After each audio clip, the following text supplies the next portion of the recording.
souhaite que je clarifie quelque chose? Okay. Is there a Farsi and a Maya room? Wilkie, we'll have a chance to give your input on that later. We are going to have a poll question about translation services. So I am going to, on that note, we have our MC today, Diane. Nous avons un modérateur aujourd'hui, Diane Dutot, modérateur, maître de conférence de WBS. Je la remercie et je vais lui passer maintenant la parole. Je vais lui passer la parole pour gérer notre réunion. Merci, merci, Carole. Je suis Caroline de WCS. Merci de vous joindre à nous aujourd'hui. La première heure, nous allons écouter Shiran, Claire et Josémina concernant l'entretien trimestriel sur le partenariat des mesures de conservation. Et ensuite, donc, je pense que notre première présentation concerne sur l'initiative de conservation. Je vais maintenant passer la parole à Shina et à Claire afin de nous présenter leurs travaux. Merci, merci beaucoup. Je vais partager avec vous mon écran, si vous le voulez bien. Pour ceux qui ne me connaissent pas, mon nom est Claire Hanson. Je gère cette initiative, je co-gère cette initiative avec Shena. Elle interviendra si j'oublie quelque chose d'important. C'est une initiative pédagogique sur les normes de conservation, leur efficacité et leur impact. Elle vise également à répondre à un certain nombre de questions sur les normes, leur efficacité et leur impact. Et l'initiative éducative 2021, nous allons travailler sur les normes de conservation et également sur les sur la gestion adaptée de la conservation. Donc, il ne s'agit pas simplement des normes de conservation, mais également sur la gestion appropriée. Notre initiative vise à travailler sur le rôle numéro 1 de notre plan stratégique. Est-ce que les normes de conservation mènent à une plus grande efficacité en termes de conservation et est-ce que cela bénéficie à notre initiative globale? Donc, la question est assez fournie et complexe, mais nous essayons de travailler sur un nombre de travaux qui ont été réalisés au cours des années récentes.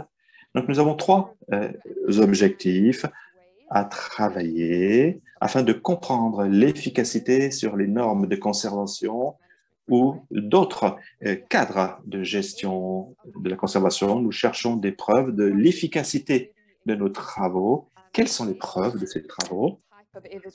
Et quel genre d'évidence, pardon, de preuves nous avons? Est-elle une preuve de terrain scientifique ou autre? Et du fait que c'est une question très compliquée, j'espère que nous pourrons trouver un projet de recherche à long terme qui gérera, qui s'attaquera à l'impact sur les normes de conservation ou sur les cadres de gestion afin d'avoir un impact beaucoup plus positif et pertinent. Je vais donc maintenant revenir à mon propos. Ce que nous pensons, c'est que les résultats qui ont été réalisés doivent être pris en compte et voir ce qui se passe entre ces deux étapes. Et qu'est-ce qui manque dans notre relation sur le plan stratégique CMP, ces mesures de conservation. Donc, il faut comprendre également, j'aimerais souligner que ce graphique n'est pas un graphique parfait, aucun graphique est parfait, mais nous sommes tout à fait ouverts à vos critiques, vos remarques, vos observations afin d'améliorer nos travaux. Donc, je vais partager avec vous les liens, bien évidemment. Vous pouvez vous rendre sur ce lien et y travailler à votre convenance, bien évidemment. En conséquence, Si les organisations principales mettent sur pied des mesures de conservation positives, nous devrions bien évidemment améliorer l'adoption et l'accord et la bienveillance sur ces normes sur la base de preuves scientifiques. Cela veut dire bien évidemment que la qualité des preuves ne cessera d'augmenter et que ces preuves seront prises en ligne de compte dans le processus de décision. De plus, nous espérons avoir beaucoup d'autres résultats et cela devrait être familiarisé parce que cela touche à 5 travaux très importants concernant notre projet de conservation et sur notre gestion appropriée et sa mise en ligne de compte. C'est donc un cercle vertueux qui vous sera familier, je l'espère. Et nous allons identifier les résultats clés au sein de tous ces groupes, de toutes ces cases. Mais bien évidemment, c'est quelque chose qui n'est pas complet. Il y a certainement des manques, mais ce sont les résultats principaux qui devraient être au cœur de nos travaux. Ce n'est donc pas une approche séquentielle et pas à pas, parce que nous comprenons que chaque organisation qui adopte un cadre ne pourra pas voir tous ces éléments arriver de manière simultanée. Il y a certaines améliorations à conduire et qui pourraient bien évidemment améliorer l'efficacité. Certains de ces résultats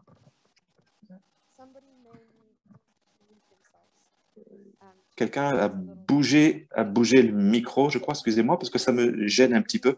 Très bien. Donc, cela mène à un projet, à des projets de conservation globaux qui soient plus efficaces, plus pertinents, notamment améliorer les réalisations, moins d'échecs dans la conservation. Et s'il y a des échecs, un processus d'apprentissage, améliorer la mise à jour, les mises à niveau et améliorer la durabilité de nos questions, de nos propos et de nos résultats. Dans le meilleur des mondes, nous préférions voir beaucoup plus de transparence, beaucoup plus de responsabilité, beaucoup plus de bailleurs de fonds et impliquer beaucoup plus les parties prenantes, améliorer la crédibilité et ensuite le financement et la capacité. Donc, c'est un cercle vicieux, vous voyez un petit peu ce que j'explique. Donc, ceci vise à arriver de manière simultanée et à s'auto-promouvoir. Et cela devrait bénéficier la biodiversité, le bien-être humain et diminuer les menaces qui pèsent sur l'environnement. C'est donc un changement qui est extrêmement complexe. Ensuite, nous avons essayé d'identifier des obstacles. Quels sont les obstacles?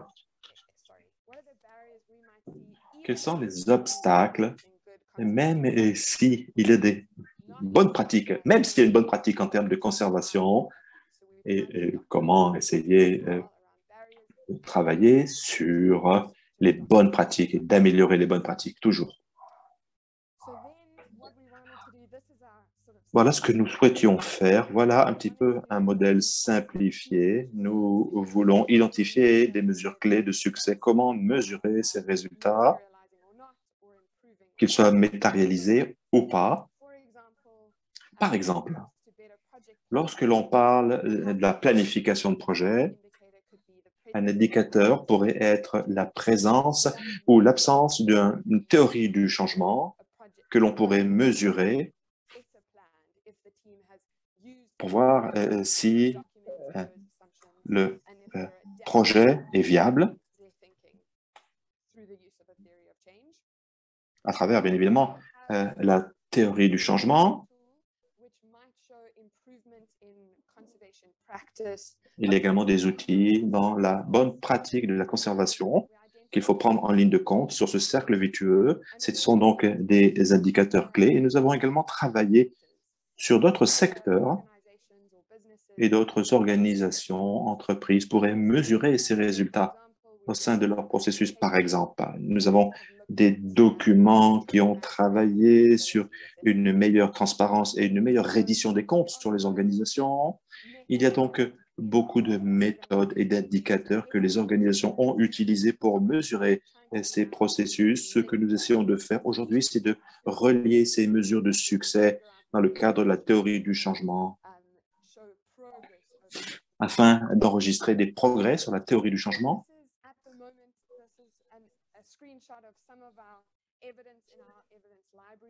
Donc, voilà un certain nombre de preuves sur lesquelles nous travaillons avec des ressources comme des preuves scientifiques, des rapports organisationnels, et la liste n'est pas exhaustive, qui ont travaillé sur toujours améliorer l'efficacité et l'efficience, toujours dans le cadre de gestion ou alors un cadre entrepreneurial qui pourrait nous aider à travailler. Nous avons donc une bibliothèque de preuves, en fait. Quelles sont les questions clés? Quelles sont les principales preuves? Proviennent-elles de témoignages ou de preuves scientifiques? La question étant comment tester, gérer ces résultats. Les prochains pas, les prochaines étapes, c'est de continuer à prendre en compte et traiter des preuves et d'analyser les données, procéder à des enquêtes sur les plans, la planification de la conservation avec les spécialistes, les scientifiques et les personnes de première importance, identifier les méthodes, les indicateurs pour continuer la prise en compte de données, collaborer avec les partenaires potentiels.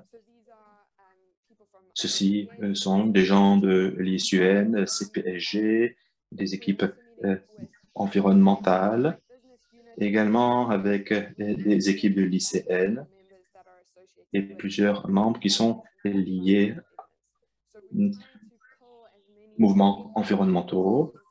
Donc, nous visons à travailler avec des partenaires externes qui ont un certain nombre de connaissances tout à fait pertinentes sur l'efficacité des mesures de conservation.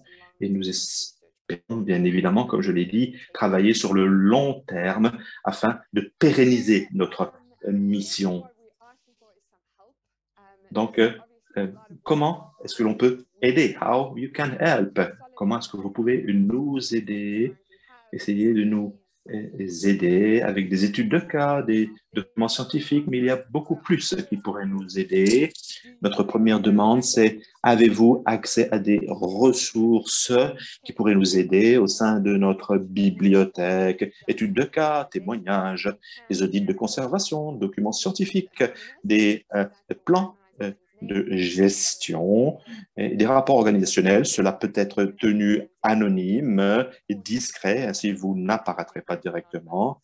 Et bien évidemment, nous respectons l'anonymat, tout ce qui peut nous aider à améliorer l'efficacité des mesures de conservation, notamment dans le cadre d'une gestion planifiée et adaptée.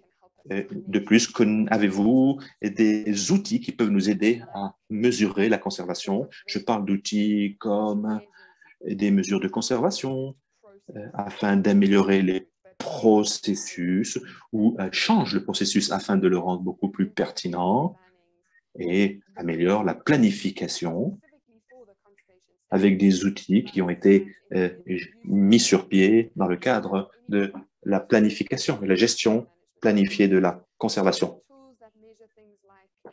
Quel outil qu'il soit, qui vise à améliorer la connaissance des parties prenantes ou leur implication.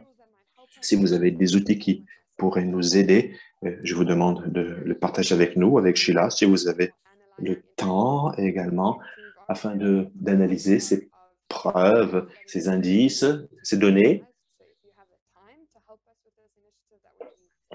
Donc, nous avons également besoin de votre temps.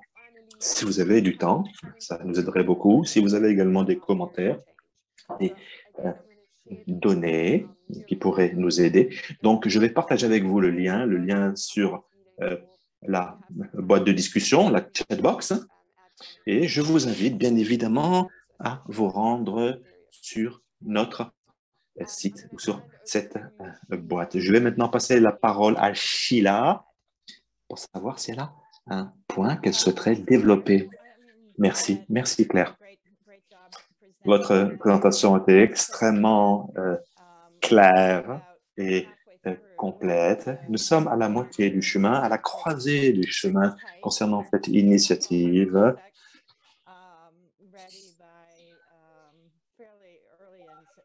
Nous espérons être prêts pour le mois de décembre.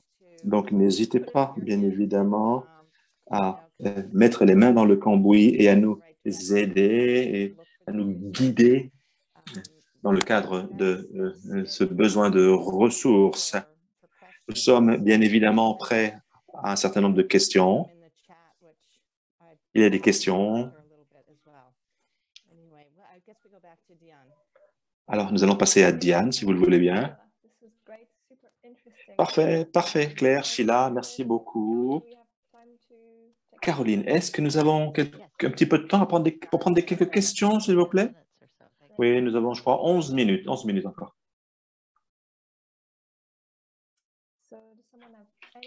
Est-ce que quelqu'un aurait une question, s'il vous plaît? Une question? Question. Vous avez votre caméra, vous avez également la boîte de discussion. Il y a une question de Nick Gerhast concernant les projets, pas simplement à côté des projets, mais également des programmes. Pas seulement les projets, mais les programmes à une échelle beaucoup plus large. Nous travaillons sur ces questions. Je pense que nous avons décidé de penser plutôt en termes de projet et ce qu'est un projet. Mais je pense qu'il faudrait travailler cela et transférer cela à un niveau organisationnel. Je ne pense pas qu'il faudrait uniquement se concentrer sur des projets, mais notre jargon est beaucoup plus concentré sur les projets. Je ne sais pas si, Sheila, vous avez un point à faire là-dessus. Très rapidement, Nick, nous utilisons les termes projet pour essayer de nous préparer dans nos discussions aujourd'hui, notamment avec les groupes de travail. Nous avons dit que nous pensions que c'était beaucoup plus approprié d'utiliser, notamment dans le cadre de la théorie du changement, évidemment à beaucoup plus grande échelle ou au niveau organisationnel, bien évidemment. Donc, j'espère que cela vous aidera, Nick. Est-ce que nous pourrions, les ressources que nous pourrions envoyer à Claire et Sheila, est-ce que c'est à Claire ou à Sheila? Probablement à Claire, parce que Claire est responsable, elle travaille sur cette bibliothèque de ressources. Donc, vous pouvez les envoyer sur Claire. Désolé, Claire, je vous charge de travail. Je vais mettre mon email sur la chatbox si vous avez des ressources à m'envoyer. Merci, merci. Another question? Yeah, I had a question. This is Christina Cacoyanis. J'ai d'autres questions. En premier lieu, je pense que votre initiative est très intéressante. Les éléments aujourd'hui sur lesquels nous travaillons sont liés au fait que, sur le fait qu'est-ce qu'on peut mettre sur pied les normes ouvertes, un lien qui est très intéressant pour réaliser ces mesures de conservation sont essentielles pour moi. Et je voudrais savoir quel pourcentage de preuves vous avez rassemblé aujourd'hui qui pourrait nous amener à dire que oui, cela a été mis sur pied, déployé de manière positive et de voir s'il y a eu une amélioration dans les améliorations de mesures de conservation. Est-ce que vous savez ce qui a été rassemblé aujourd'hui montre des améliorations? En fait, très peu de preuves quantitatives. C'est plutôt des preuves anecdotiques, notamment sur l'impact qui est réalisé, mais il y a très peu de preuves concernant l'impact sur le bien-être.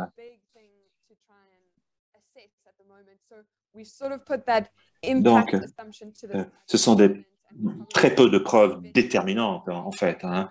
Donc, il conviendra de continuer à travailler.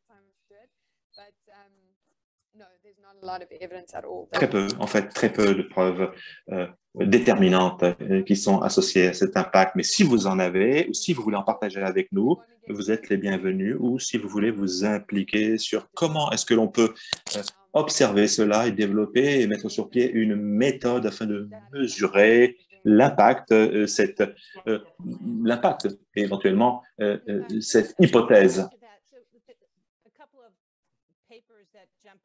Un certain document qui m'ont été soumis, Christina, c'est qu'en fait, ils sont liés avec les plans sur les espèces naturelles de l'ISPN. On peut vous communiquer ces documents, ces ressources. Et Caroline, j'essaie de me rappeler cet auteur, je ne me rappelle plus de cet écrivain, cet auteur, mais quoi qu'il en soit, on peut vous les communiquer pour jeter un œil à ces documents. Je vois que Rachel a une question, super. Oui, j'aimerais rebondir sur ces questions. Est-ce que vous m'entendez, s'il vous plaît? Oui, vous m'entendez. Nous avons des questions sur l'impact de nos travaux.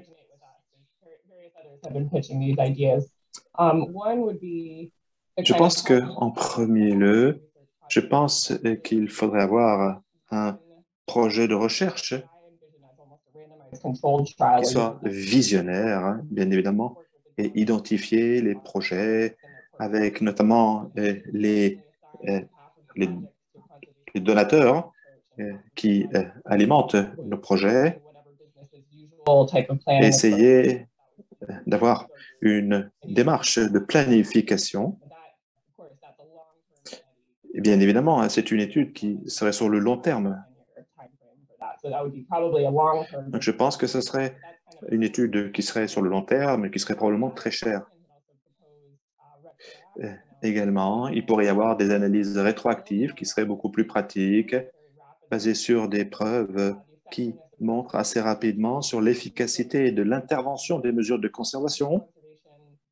Quel type de mesures de conservation seraient les plus efficaces, pertinentes, efficientes, notamment dans le cas de leur impact sur la conservation, avec des études, notamment rétroactives, qui pourraient avoir une démarche positive dans le cadre des fixer des normes de conservation et bien évidemment avec un certain nombre de preuves qui viseraient à travailler sur l'efficacité de ces mesures de conservation.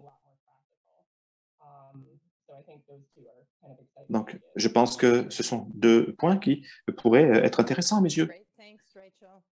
Merci, merci Rachel.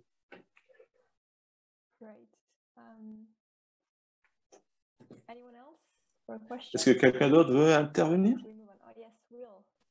Will, vous avez une question, Will. Bonjour. C'est une très bonne initiative et un sujet très compliqué. Merci pour votre travail remarquable.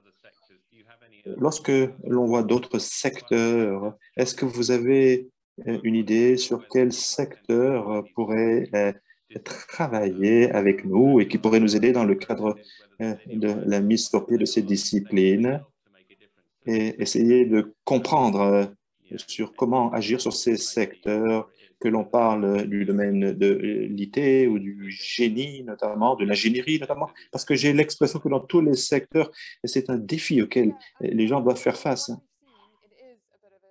Je pense que vous avez raison, c'est un véritable défi, c'est un enjeu. Personne ne répond de manière globale. Certains documents sur des domaines d'activité industrielle, notamment, se concentrent sur un résultat clé ou deux résultats clés uniquement. Et lorsque l'on voit le panorama dans son ensemble, je pense qu'il faut définir ce que veut dire l'efficacité pour un secteur industriel, économique en particulier. Donc, il est très difficile de répondre à votre question sans adresser cela de manière beaucoup plus spécifique. Une question de transparence, bien évidemment, des questions financières, par exemple, mais il est très difficile de dire, par exemple, en général, qu'un secteur a une réponse toute faite pour cette question. Nick, vous avez une question? Oui, je voulais répondre à la question de Will, mais je pense que il a déjà été, ça a déjà été répandu. Je pense que cela veut dire que comment est-ce que l'on mesure le succès en termes de conservation? Il y a un certain nombre de normes